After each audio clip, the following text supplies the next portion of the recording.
दोस्तों, कुछ रिश्ते बहुत मीठे होते हैं, बस बातें ही कड़वी होती हैं। एक ऐसे ही खट्टी मीठी बहू सास की कहानी मैं आपके लिए आज लाया हूँ। आशा करता हूँ आपको कहानी पसंद आएगी। तो चलिए विलंब न करते हुए कहानी की शुरुआत करते हैं। बहू कहाँ मर गई? अंदर से आवाज आई। जिंदा हूँ माँ जी। तो फिर मेरी चाय क्यों नहीं आई अब तक? कब से पूजा करके बैठी हूँ, ला रही हूँ माँ जी। बहू चाय के साथ भजिया भी ले आई। सास ने कहा, तेल क्या खिलाकर मारेगी? बहू ने कहा, ठीक है माँ जी, ले जाती हूँ। सास ने कहा, रहने दे, अब बना दिया है तो खा लेती हूँ। सास ने भजिया उठाई और कहा, कितनी गंदी भजिया बनाई है तुमने बहू। बहू, माँ जी मुझे कपड़े धोने हैं, मैं जाती हूँ। बहू दरवाजे के पीछे छिपकर खड़ी हो गई। सास भजिया पर मानो टूट पड़ी और पूरी भजिया खत्म कर दी। बहू मुस्काई और काम पर लग गई। दोपहर के खाने का वक्त हुआ। सास ने फिर आवाज लगाई, कुछ खाने को मिलेगा? बहू ने आवाज नहीं दी। सास फिर चिल्लाई, भूख ही मारोगी क्या? बहू आई सामने खिचड़ी रखती। सास गुस्से से, ये क्या है? मुझे इसे नहीं खाना, इसे ले जाओ। बहू ने कहा, आपको डॉक्टर ने दिन में खिचड़ी खाने को कहा है माँ जी, खाना तो पड़ेगा ही। सास मुंह बनाते हुए, हाँ तू मेरी माँ बन जा। बहू फिर मुस्कुराई और चली गई। आज इनके घर पूजा थी। बहू सुबह 4 बजे उठ गई। पहले स्नान किया, फिर फूल लाई, माला बनाई, रसोई साफ की, पकवान और भोजन बनाया। सुबह के 10 बज गए। अब सास भी उठ चुकी थी। बहू अब पंडित जी के साथ भगवान के वस्त्र तैयार कर रही थी। आज ऑफिस की छुट्टी थी, इसलिए उनके पति भी घर पर थे। पूजा शुरू हुई। सास चिल्लाती, बहू ने ये नहीं है, वो नहीं है। बहू दौड़ी दौड़ी आती और सब करती। अब दोपहर के 3 बज गए थे। आरती की तैयारी चल रही थी। पंडित जी ने सबको आरती के लिए बुलाया और सबके हाथों में थाली दी। जैसे ही बहू ने थाली पकड़ी, थाली हाथों से गिर पड़ी। शायद भोज बनाते हुए बहू के हाथों में तेल लगा था, जिसे वह पोंछने भूल गई थी। सारे लोग तरह तरह की बातें करने लगे। कैसे बहू है, कुछ नहीं आता, एक काम भी ठीक से नहीं कर सकती, ना जाने कैसी बहू उठा लाए। एक आरती की थाली भी संभाली नहीं जा सकती। उसके पति भी गुस्सा हो गए, पर सास चुप रही, कुछ नहीं कहा, बस यही बोल के छोड़ दिया, सीख रही है, सब सीख जाएगी धीरे धीरे। अब सबको खाना परोसा जाने लगा। बहू दौड़ दौड़ के खाना देती, फिर पानी लाती। करीब 70-80 लोग हो गए थे। इधर 2 नौकर और बहू अकेले ही, फिर भी वह सारा काम बहुत ही अच्छे तरीके से करती। अब उसकी सास और कुछ आस पड़ोस के लोग खाने पर बैठे। बहू ने खाना परोसना शुरू किया, सबको खाना दे दिया। जैसे ही पहला निवाला सास ने खाया, तुमने नमक ठीक नहीं डाला क्या? एक काम ठीक से नहीं करती, पता नहीं मेरे बाद कैसे ये घर संभालेगी। आस पड़ोस वालों को तो जानते हो ना साहब, वो बस बहाना ढूंढते हैं नुक्सा निकालने का। फिर वो सब शुरू हो गए, ऐसा खाना है, ऐसी बहू है, ये वो वगैरह वगैरह। दिन का खाना हो चुका था। अब बहू बर्तन साफ करने नौकरों के साथ लग गई। रात में जगराते का कार्यक्रम रखा गया था। बहू ने भी 1-2 गीत गाने के लिए स्टेज पर चढ़ी।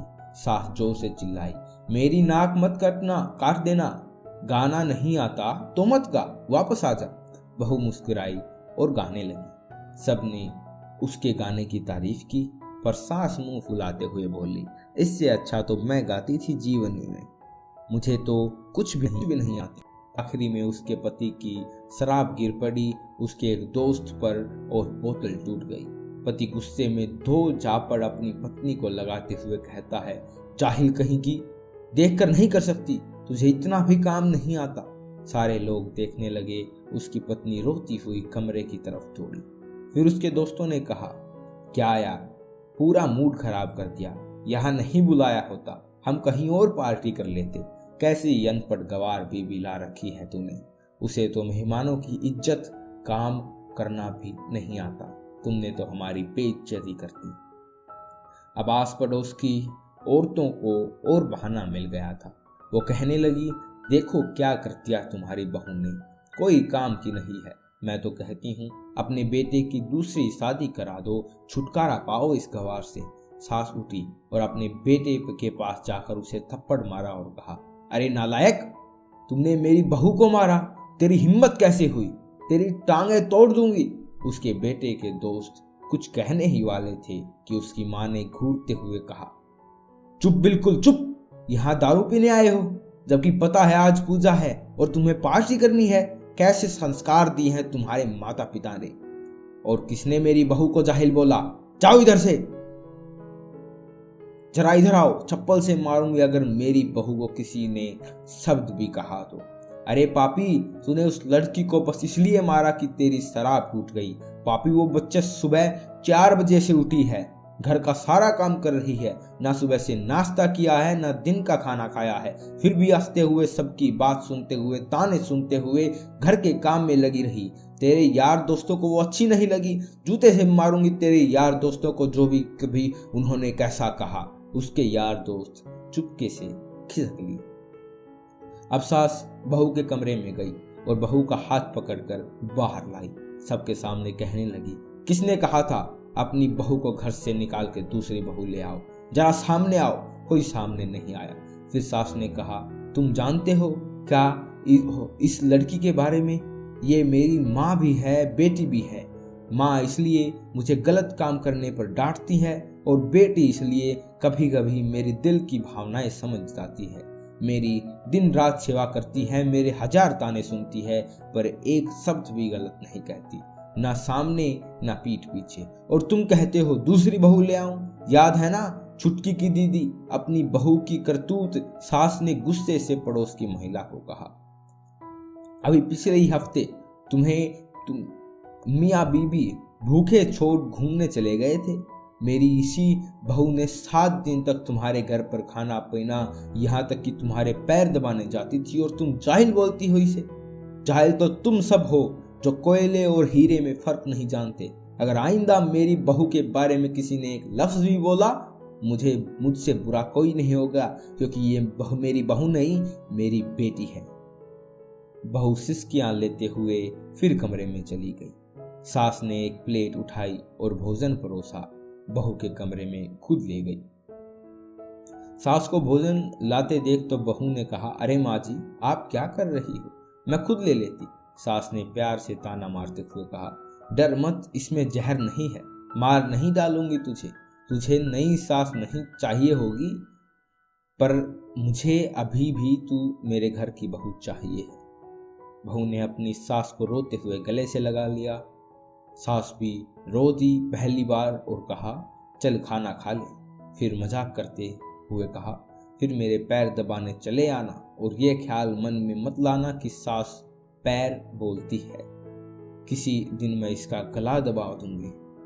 क्योंकि कभी मैं भी यही सोचती थी। दोनों खूब हंसने लगती हैं। कुछ रिश्ते मीठे होते हैं, बस बातें कड़वी होती हैं। ये खट्टी मीठी कहानी आपको कैसी लगी कमेंट सेक्शन में ज़रूर बताइएगा। वीडियो अच्छी लगी तो लाइक करके जाइएगा और चैनल को सब्सक्राइब कर दीजिएगा, क्योंकि हम ऐसी ही कहानियाँ आपके लिए लाते रहते हैं। आपका बहुत बहुत धन्यवाद।